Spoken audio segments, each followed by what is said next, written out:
தை மாதத்தை பொறுத்த வரைக்கும் கிரகங்கள் என்னென்ன கொடுக்க காத்திருக்கு, எந்த கிரகம் சாதகமாக இருக்கு, எந்த கிரகத்தினுடைய ஆதிபத்தியத்தை நம்ம பெற இருக்கிறோம், எந்த கிரகத்துக்கு நாம பரிகாரம் செய்ய வேண்டும், எந்த கிரகத்தினுடைய வழிபாடு செய்யணும், அந்த கிரகம் நமக்கு என்ன கொடுக்க போறது, நம்ம எதை செய்யக்கூடாதுங்கிறதுனால அடுத்தடுத்து பார்க்க இருக்கோம். செவ்வாய் தை மாதம் 1ஆம் தேதி மட்டும்தான் தனுசுல இருக்கிறாரு. அதுக்கப்புறம் மகரத்துக்கு போறாரு. அந்த மாதம் முழுவதுமே மகரத்தில் தான் இருக்க போறாரு. ஸோ மகர ராசியில செவ்வாய் வரப்போறதுனால செவ்வாய்ங்கிற கிரகம் மகரத்தில் உச்சம் அடையுது. அப்போ மகர ராசியில் உள்ள நபர்கள் அவங்க கொஞ்சம் கவனத்தோடு இருக்கணும். வார்த்தைகளும் சரி, தன்னுடைய இளைய சகோதரர் வழிகளும் சரி. ஏன்னா செவ்வாய்ங்கிற கிரகம் சகோதரரை மட்டும்தான் சுட்டி காட்டுறதுனால கொஞ்சம் கவனமா இருக்கணும். அதோட புதன் தை மாதம் 1ஆம் தேதி முதல் 3ஆம் தேதி வரை மட்டும்தான் தனுசில் இருக்கிறாரு. மீதி நாள் தை 20ஆம் தேதி வரைக்கும் அவர் மகரத்தில் இருப்பாரு. 20க்கு மேல கும்பத்துக்கு வராரு. ஸோ 3 பயிற்சிகளை ஒரு மாதத்தில் ஒரு கிரகம் சந்திக்கும் போது அந்த கிரகத்தினுடைய காரகத்துவத்தில் ஒரு பிறந்தவங்க, அந்த கிரகம் உச்சமோ ஆட்சியோ உள்ள நபர்கள் என்னென்ன கவனம் கொள்ள வேண்டும், எதை கவனத்தில் கொள்ள வேண்டும், எதை யாரிடம் சொல்ல வேண்டும் என்பதை அடுத்தடுத்த பதிவுகளில் பார்க்க இருக்கோம். சுக்கிரன் தை 1 முதல் 22ஆம் தேதி வரை, அதாவது ஆடம்பரத்திற்கும் வீடுமனை யோகம் பற்றிய ஒரு கிரகம் இருக்குதுன்னா அது சுக்கிரன் சொல்ற கிரகம். அந்த சுக்கிரன் கிரகம் தை மாதம் 1ஆம் தேதி முதல் 22ஆம் தேதி கிட்டத்தட்ட ஒரு 80% நாட்களை அந்த நகரத்திலே 23ஆம் தேதிக்கு மேல கும்பத்துக்கு வரப்போறாரு. ஸோ மீதி இருக்கிற ஒரு 9 நாள் 8 நாள் கும்பத்தில் இருப்பாரு.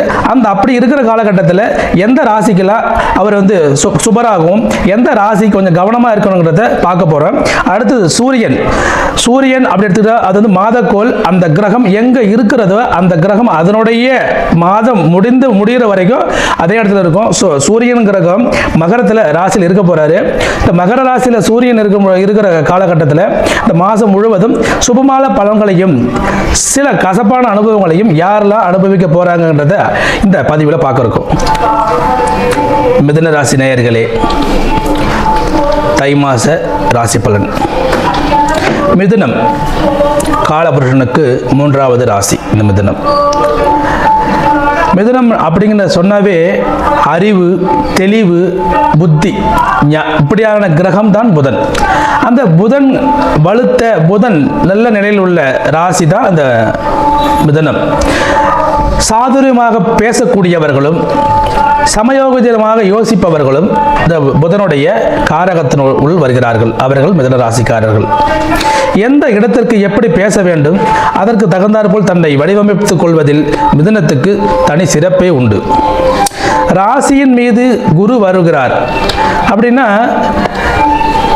தன்னைத்தானே மிகவும் நேர்த்தியாக உருவாக்கி கொள்வதில் கவனம் கொள்ளக்கூடிய காலம் இந்த மிதுனத்தினுடைய காலம். இது எத்தனை நாளாக நம்ம சரியாக பராமரிக்க பண்ண முடியல, ஏதாவது முயற்சி செய்துகிட்டே இருக்கிறோம். அந்த முயற்சிகளை தொய்வு இருக்குது, அது என்னன்னு கண்டுபிடிக்க முடியல அப்படின்னா நீங்கள் கஷ்டப்பட்டுருந்தீங்கல்ல, அதுக்கான உரிய காலம் இப்போ வந்துடுச்சிங்க. இந்த தை மாதத்தில் நிச்சயமாக ஒரு மாற்றத்தை கொடுக்கறது. சரி, குரு தன்னுடைய 5ஆம் பார்வையாக சுக்கிரனை பார்க்குறாரு. சுக்கிரனுடைய வீட்டை பார்க்குறாரு. அப்படி பார்க்கும்போது என்ன நடக்கும் அப்படின்னா 5ஆம் இடத்தை பார்க்கின்ற குரு புத்திர பாக்கியத்தை வலுப்படுத்துகிறார். குழந்தைகள் விஷயத்தில் மகிழ்ச்சியும் குழந்தைகளால் மன நிம்மதியும் ஏற்படுத்த காத்திருக்கிறாருங்க. அவருடைய குருவுடைய 7ஆம் பார்வை தனுசுல பார்க்கிறாரு. தன்னுடைய 7ஆம் பார்வையாக குரு பார்க்கும் இடம் தனுசு. ஸோ இந்த ராசிக்கு 7ஆம் இடம் அப்படின்னும் போது மனைவி வழியில் இருந்த அந்த கருத்து வேறுபாடுகள், மனைவியோடு இருந்த மனைவியுடைய உறவுகள் இருந்த மனக்கசப்புகள் அத்தனையும் நீங்கி இந்த மாதத்திலிருந்து அதுக்கான புது அத்தியாயம் தொடங்கக்கூடிய மாதமாக இந்த மாதம் இருக்கிறது. அதோட தன்னுடைய 9ஆம் பார்வையாக ராகுவை பார்க்கிறார். இந்த ராகு தான் ஏற்கனவே சொன்னார் போல அதிக பிரம்மாண்டமான எண்ணங்கள் கொண்டது ராகு. அது 9ஆம் இடத்தில் இருந்து 9ஆம் பார்வையாக பார்ப்பதனால் நீங்கள் பாக்கியம், அதிர்ஷ்டம் நம்மளுக்கு கிடைக்கும் அப்படின்னு யாரிடமாவது பொருளாதாரத்தை இழப்புக்கு சரியான தேர்வு செய்ய வேண்டும். பொருளாதார இழப்பு ஏற்படும் அப்படிங்கிறதுல எந்த மாற்று கருத்து இல்லை. ஸோ அதிக ஆசைகள் இந்த பணத்தை இவ்வளோ கொடுத்து இவ்வளோ கொடுக்கலாம், இவ்வளோ வரும் அவ்வளோ வரும்னு சொல்லி ஏதாவது சொன்னாங்கன்னா கொஞ்சம் கவனமாக இருக்க வேண்டிய காலம் இந்த தை மாதத்தில் இருக்குதுங்க. அதோட 5ஆம் அதிபதியான சுக்கிரன் 8இல் மறைகிறார். 5க்குரியவர் 8இல் சுக்கிரன் இருப்பது நீங்கள் பூர்வீகத்தில் இருந்த சில விஷயங்கள், சொத்து தகராறு, இதெல்லாம் கொஞ்சம் உங்களுக்கு கசப்பான அனுபவத்தை கொடுக்குங்க. ஏன்னா 5க்குரியவன் 8இல் மறையும் போது இந்த பூர்வீக பிரச்சனை கட்டாயம் இருக்கும். அதோட பிள்ளைகளால் சில மனக்கசப்புகளும் வந்து சேருங்க. 6க்குரிய செவ்வாய் 8இல் இருக்காரு.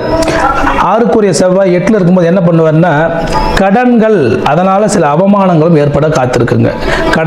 கடன் வாங்கியிருந்தீங்கன்னா அதை எவ்வளோ சீக்கிரமாக ஹேண்டில் பண்ண முடியுமோ அது முடியுங்க, இல்லைன்னா கொஞ்சம் சிரமத்தை கண்டிப்பாக இந்த காலகட்டத்தில் ஏற்படும். அதோட 4க்குரியவன் புதன், அவன் 8இல் இருக்கா. இதுவும் கொஞ்சம் சிக்கலான ஒரு விஷயமா இருக்குது. 4க்குரிய புதன் 8இல் இருக்கும்போது உங்களுக்கு வீடு மனை விஷயத்தில் சரி, வாகனங்கள் சரி, செலவுகள் இருக்க செய்யும்.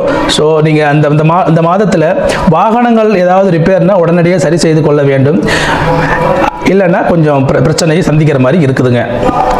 சனி 8க்கு உரியவன் 10இல், தொழில் வளர்ச்சி அப்படிங்கிறதுல நல்ல நிலையில் இருக்குங்க. ஏன்னா அவர் 9க்கு உரியவராக இருக்கிறாரு. தொழில் வளர்ச்சியில் எந்த குறைபாடும் இருக்காதுங்க. 6ஆம் அதிபதி 8இல் சஞ்சரிக்கும் காலம் உங்களுடைய உடல்நிலை எப்படி இருக்குன்னா புதனும் சுக்கிரனும் சேர்ந்து இருக்குது. அப்போ முதுகு தண்டுவட பிரச்சனையும் உங்களுக்கு கட்டாயமாக இந்த காலகட்டத்தில் இருக்கும். ஸோ கொஞ்சம் கவனமாக இருங்க. புதிய தொழில் தொடங்குறவங்களுக்கு இந்த காலகட்டம் 10இல் சனி இருக்கிறது. நீங்கள் நிச்சயமாக புதிய தொழில் தொடங்கக்கூடிய எண்ணம் இருந்து கொண்டே இருக்கும். உங்களுடைய ஜனகால ஜாதகத்தை கருத்தில் கொண்டு அதில் உங்களுக்கு போதுமான கால அவகாசம் இருக்கிறது என்றால் நீங்கள் நிச்சயமாக புதிய தொழில் தொடங்கலாம். அதோட 7ஆம் அதிபதியான குரு லக்னத்துக்கு வருகிறார். நீண்ட நாட்களாக இருந்த திருமண தடை இப்பொழுது நிச்சயமாக விலகும். இந்த 7ஆம் அதிபதி என்ற இடம் கலத்திர ஸ்தானம். கலத்திரம் உங்களுக்கு ஆண் பெண்ணையோ பெண் ஆணையோ அறிமுகப்படுத்துகின்ற காலம் இந்த காலம். அது நிச்சயமாக இந்த காலத்தில் நீங்கள் முயற்சி செய்யும் பொழுது உங்களுக்கான வரன் நிச்சயமாக அமையும். அதில் என்ற மாற்று கருத்தும் இல்லை.